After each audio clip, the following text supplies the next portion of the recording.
مدینہ منورہ میں ایک احد نامی پہاڑ ہے۔ ایک دن نبی کریم صلی اللہ علیہ وسلم اس پہاڑ پر چڑھے۔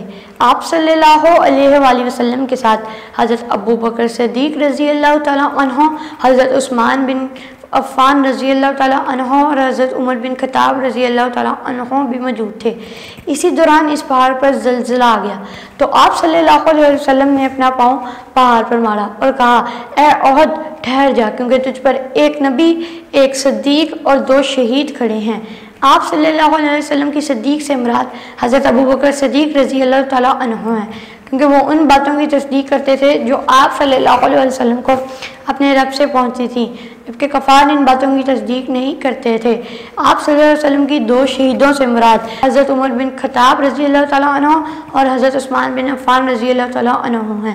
حضرت عمر بن خطاب رضی اللہ تعالیٰ عنہ کو ایک مجوسی نصرانی نے شہید کیا اور حضرت عثمان رضی اللہ تعالیٰ عنہ کو خلافت کے جھگڑے میں خارجیوں نے شہید کیا۔